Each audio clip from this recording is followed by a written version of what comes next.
My goal is to make this a video series where I document my journey as I design and create a game. The game will be a PC game, so unlike my previous projects which were on mobile, I'll have some room to work with concerning controls. The game will be top-down and be centered around the player avoiding monsters in the woods, using knowledge of the monsters and reactionary strategy to narrowly avoid failure. For example, closing your eyes around a gorgon, or covering your ears when there's a siren. There's so much potential to be creative with new monster designs, and I want the dilemma of which senses to restrict to be a core element of the gameplay. I've so far just referred to this as Woods Walking Game, with the idea that I may give the players the goal of heading to the right. To start this project off, let's give it a proper project name. Let's put Walk into a thesaurus and pick a cool word. Perambulation is an option, but if you Google perambulator, baby carriages come up. That doesn't really mesh with the theme, so Project Peregrination it is. Until I just realized how many syllables that is. How about this? Peregrine seems to have a similar etymology, and if you mumble it, it only has 2 syllables. Peregrine. Mission accomplished. First things first, I need to create a prototype. The first mechanic I'll work on is the field of view. As of right now, I don't know how to do this, so it's time to look it up. And now it's implemented. While there were some great tutorials, it took a combination of them and my own tweaking to make it work. Next, I'll make the character controls. I tied the movement to WASD, I had the player face the mouse, I had the cam track him, and I've added toggles for the senses, even though only sight is implemented. The elements in the world will have to be discovered, but they'll be remembered. While working on the noises system, I realized that without some sort of sneak mechanic, once an enemy is close, the gameplay would only be the player staying still to be quiet.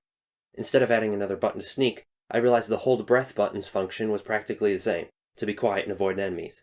By having the hold breath button also make you sneak, it prevents the scenario where players simply don't move, and it also prevents players from sneaking all the time, because you can't hold your breath forever.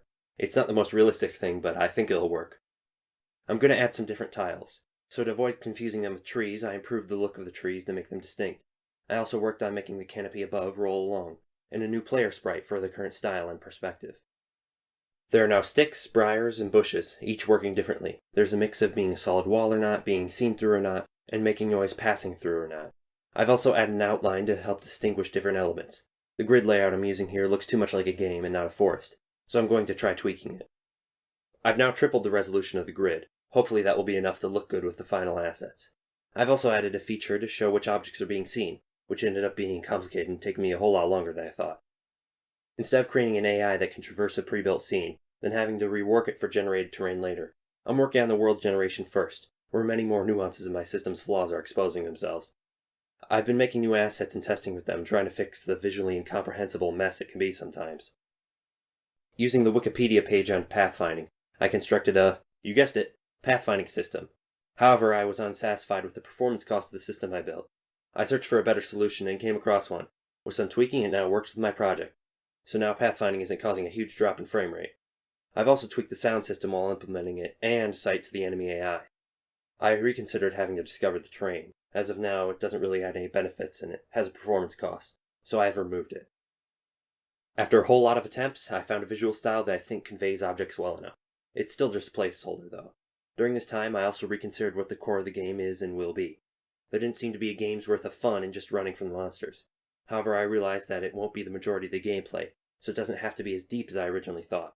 Some performance issues were also addressed. My current plan for the game is permadeath-based gameplay sessions along the lines of Risk of Rain. 1. Core gameplay.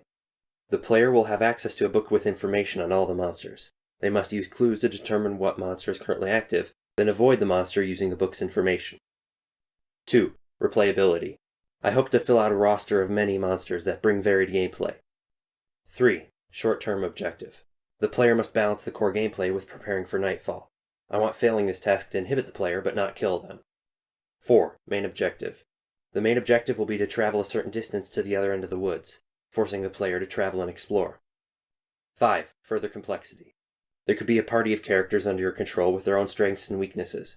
You'd manage the risks and rewards that come with traveling together. 6. Long-term goals. After the rest of the game is set up, it would be good to have some progression outside an individual mission. These aren't promises, but where I currently think I'm going. Nonetheless, I'm excited to get to it.